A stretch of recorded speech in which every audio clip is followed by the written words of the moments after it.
Sodomie la première nuit, y avez-vous réfléchi?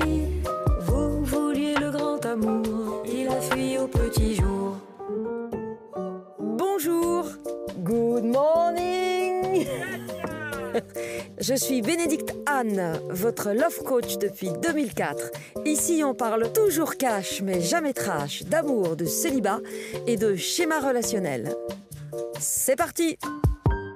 Aujourd'hui, dans ce 22e podcast, nous allons parler des fantasmes gore, entre guillemets. Je vais sans doute en décevoir certains, voire certaines, dans la mesure où je ne vous conterai pas une énième version des fantasmes de Monsieur et Madame Tout-le-Monde qu'il suffit de référencer sur Google pour voir tomber une avalanche de pratiques plus ou moins conventionnelles, plus ou moins classiques, bref, vues et revues dans tout bon porno qui se respecte depuis les années 70. Même si la tendance du moment est plutôt à la sexualité sadomaso, donc je ne serai pas totalement en dehors de la tendance, moi j'ai plutôt envie d'aborder la thématique des fantasmes gore, entre guillemets. Alors qu'est-ce que c'est qu'un fantasme gore? C'est en gros un fantasme crade, un fantasme répugnant, un fantasme pas juste, déplacé, qui part d'une personne pour aller vers l'autre, qui n'est pas réciproque, qui est imposé, qui est un peu crade. Alors après tout dépend où vous mettez la limite du crade. En tout cas qui n'est pas joufflu, joyeux et réjouissant. Une fois de plus, je parle en mon nom, à partir de mon expérience,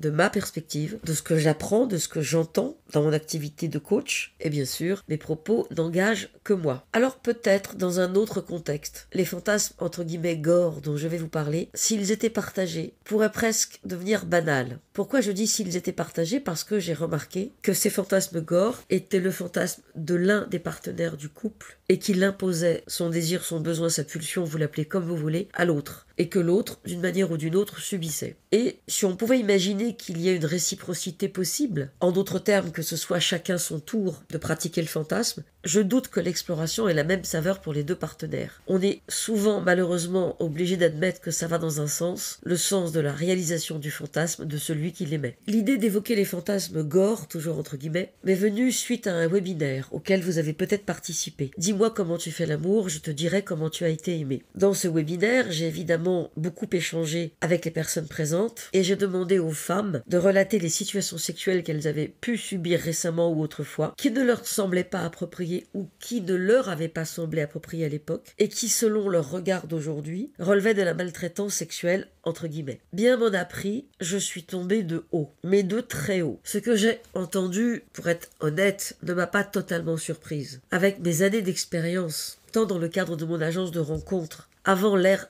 Internet, quand on ne pouvait pas se rencontrer aussi facilement qu'aujourd'hui, en dehors du Minitel et des petites annonces, que dans ma pratique du coaching, j'en ai beaucoup entendu, je peux le dire. Pour autant, l'insistance dont ces messieurs ont fait preuve, ajoutée à la posture de bonne poire de leur maîtresse, de leur partenaire, de leur comparse, de leur compagne de jeu, vous l'appelez comme vous voulez, m'interroge.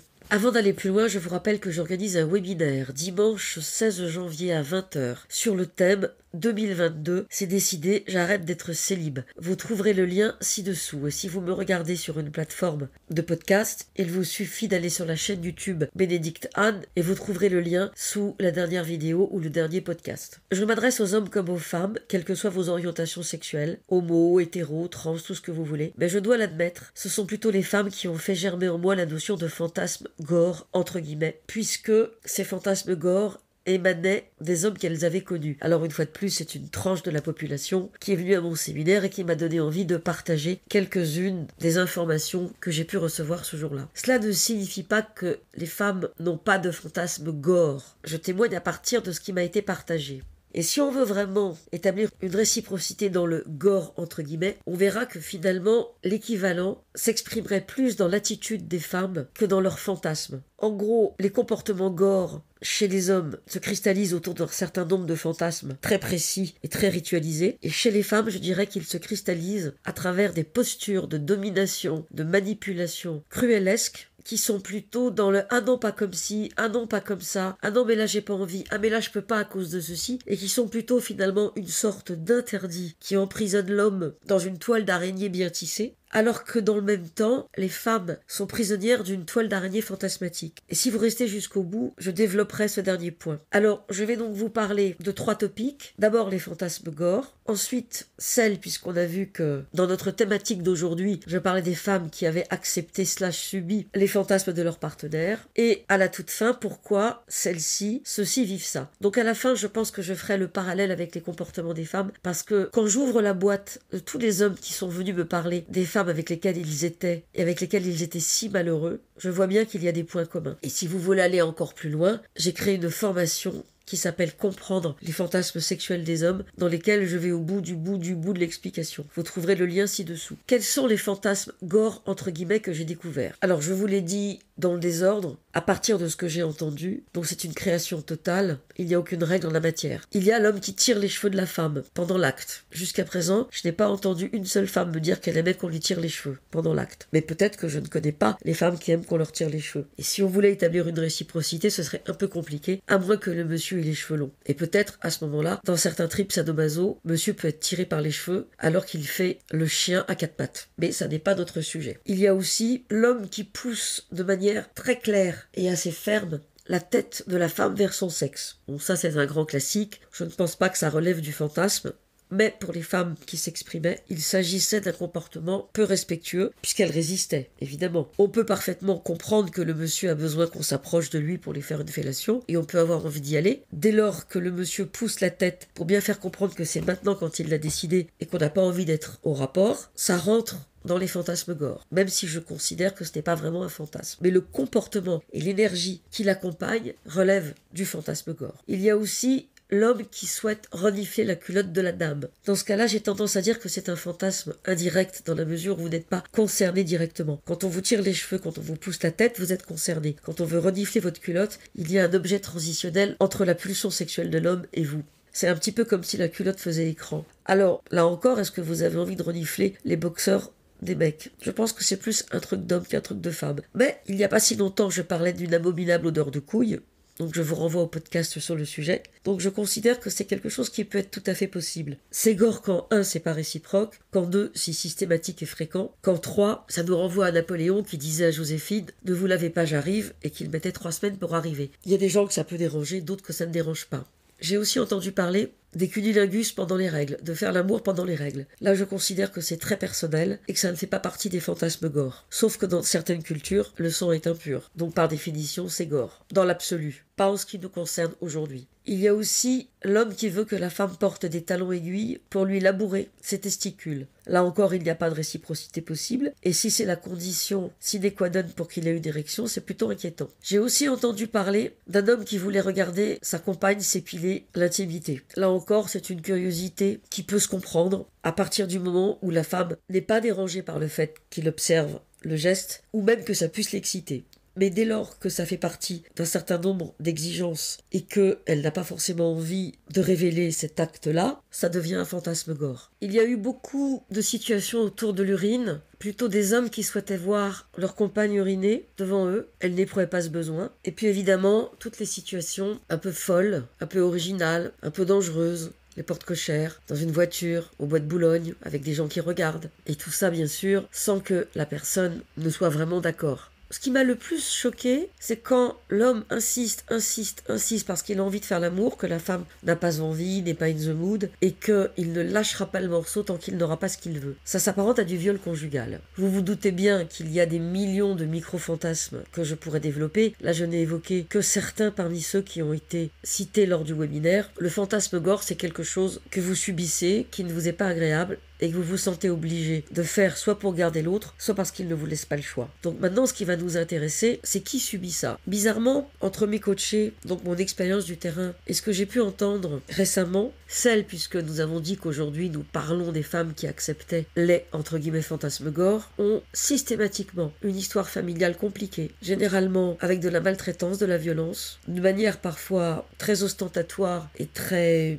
injuste, avec des insultes, des humiliations, parfois de manière plus subtile. Mais jusqu'à présent, j'ai remarqué, dans le cadre de ma patientèle, que la plupart des femmes qui vivaient des situations sexuelles qui ne leur convenaient pas avaient été programmées pour ça. Ce sont en général des femmes qui peuvent être animées par un fort caractère dans la vie, mais qui dans l'intimité perdent toute autorité sur elles, toute autorité sur l'autre, et se comportent comme des petites filles de 5 ans. Et c'est intéressant d'ailleurs cette notion de petite fille de 5 ans dans la sexualité. Je développe ce sujet dans la formation, parce que c'est quelque chose que j'ai souvent rencontré. Cette confusion entre la sexualité, la tendresse, la petite fille, la femme, la croyance que si on fait pas ceci, le monsieur ne sera pas content, la confusion, fusion des cons, est-ce que je suis une femme, une petite fille, la soumission, même si dans la vie elle se comporte parfois avec beaucoup d'autorité, et surtout la frustration et la souffrance, parce que quand elle commence à rentrer dans ces scénarios fantasmatiques, dans ces patterns, non seulement les hommes reviennent toujours à la charge, mais en plus ils durcissent à chaque fois la position, le contexte, parce qu'ils ont besoin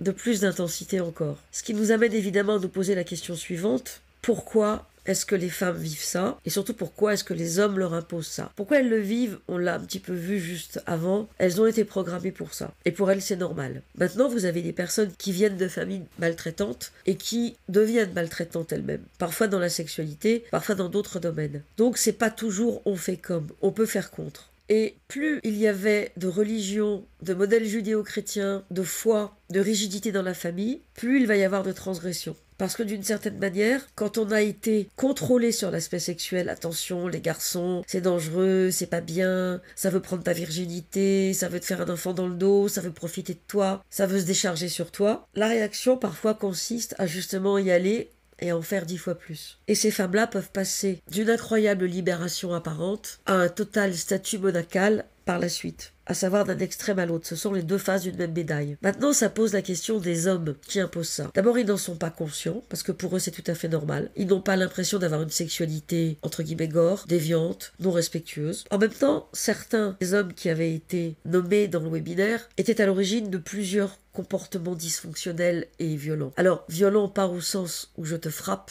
mais violents au sens du harcèlement moral et de l'insistance. Donc, pour moi, les hommes qui font ça se divisent en deux catégories. Ceux qui ne veulent rien savoir, qui sont mus par leur instinct, par leur pulsion, et qui trouvent une bonne poire qui va rentrer dans leurs problématiques, dans leurs fantasmes, et qui va accepter. Et ceux-là ne viendront jamais me voir et ne consulteront probablement jamais. Ceux qui ont appris dans le porno, ce sont des questions qui reviennent très souvent chez les trentenaires. Mon mec me fait l'amour comme dans un film de porno, comment faire? Et là, pour rééduquer un homme qui a appris dans le porno, il faut vraiment que vous soyez accro, que cet homme en vaille la peine selon vos critères, parce qu'il est rééducable, mais ce sera quand même un petit parcours du combattant. Après, il y a ceux qui ne savaient pas, qui pensaient que c'était normal, qui ne connaissent pas d'autres sexualités. Pourtant, il existe une autre sexualité, qui ne s'articule pas sur le porno, qui ne s'articule pas sur des postures de domination, ou sur des fantasmes gore, ce qui n'exclut pas qu'on puisse ensemble explorer le monde. L'univers du fantasme, c'est pas un problème. Ce qui pose problème, je me répète, c'est quand le fantasme est imposé, qu'il n'est pas réciproque et qu'il n'est pas accueilli avec bonheur. Tout fantasme n'exige pas la réciprocité. Mais quand l'un impose son fantasme et qu'il ne convient pas à l'autre, ça devient compliqué. En ce qui concerne les hommes qui se font abuser par des femmes, mais pas d'une manière sexuelle, parce que comme on l'a vu, ce sont plutôt les comportements qui sont toxiques que les pratiques sexuelles elles-mêmes, ce qui ne signifie pas qu'il n'y a pas de femmes qui imposent